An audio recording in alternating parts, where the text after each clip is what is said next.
தற்போது வந்துள்ள அண்மை செய்தி. நாடாளுமன்ற தேர்தலுக்கான பணிகளில் இந்திய கூட்டணி கட்சிகள் தீவிரம் காட்டி வருகிறது. இந்தியா கூட்டணி கட்சிகளுடன் தேர்தல் உடன்பாடு குறித்து விரைவில் பேச்சுவார்த்தை நடத்த காங்கிரஸ் முடிவு செய்துள்ளதாகவும் தற்போது ஒரு அண்மை செய்தி வெளியாகி இருக்கிறது. இது தொடர்பான முழு விவரங்களையும் தருவதற்காக இணைப்பில் இருக்கிறார் செய்தியாளர் ரமேஷ். வணக்கம் ரமேஷ். பேச்சுவார்த்தை எப்போது நடக்க இருக்கிறது? இது தொடர்பான முழு விவரங்களையும் பதிவு செய்யலாம். வணக்கம். நாடாளுமன்ற தேர்தலுக்கு இன்னும் 4 மாதங்களே இருக்கும் நிலையில் திமுக, காங்கிரஸ் உள்ளிட்ட தமிழகத்தில் இந்தியா கூட்டணிக்கான பேச்சுவார்த்தை என்பது ஜனவரி 3வது வாரம், அதாவது பொங்கல் பண்டிகைக்கு பிறகு நடைபெறும் என்ற ஒரு தகவல் வெளியாகி இருக்கிறது. குறிப்பாக நாடாளுமன்ற தேர்தலுக்கு பாஜகவுக்கு எதிராக 28 கட்சிகள் சேர்ந்து இந்தியா என்ற கூட்டணியை உருவாக்கி இருக்கிறது.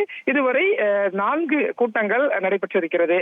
இந்த இந்தியா கூட்டணியுடைய ஆலோசனை கூட்டத்தில் விரைவில் தேர்தலுக்கான ஒரு உடன்பாடு, அதாவது தொகுதி பங்கீடு நிறைவு செய்து அடுத்த கட்டமாக தேர்தல் பிரச்சாரங்களில் கவனம் செலுத்துவதற்கு முடிவு செய்யப்பட்டிருக்கிறது. அந்த வகையில் இந்தியா கூட்டணியில் முக்கிய பங்காற்றக்கூடிய காங்கிரஸ் கட்சியை பொறுத்த வரைக்கும் அனைத்து மாநிலங்களுக்குமே தேர்தலுக்கான பார்வையாளர்களை காங்கிரஸ் தலைமை நியமித்துவிட்டது. ஜனவரி 4ஆம் தேதி காங்கிரஸ் கட்சியின் தேசிய பொதுச் செயலாளர்கள் ஒவ்வொரு மாநில தலைவர்களுடைய ஆலோசனை கூட்டம் என்பது நடைபெற இருக்கிறது. அதற்கு பிறகு இந்தியா முழுவதுமே ஒவ்வொரு மாநிலத்திலும் கூட்டணி பேச்சுவார்த்தையை நடத்துவதற்கு காங்கிரஸ் திட்டமிட்டிருக்கிறது. ஒவ்வொரு மாநிலத்திலும் எந்தெந்த கட்சிகள் பலமாக இருக்கிறதோ அந்த கட்சி தலைமையில் கூட்டணி பேச்சுவார்த்தை நடத்துவதற்கும் திட்டமிடப்பட்டிருக்கிறது.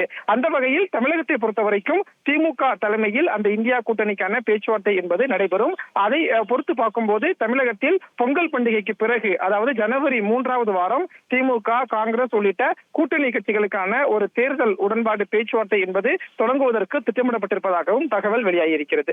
முழு விவரங்களுக்கு நன்றி ரமேஷ்.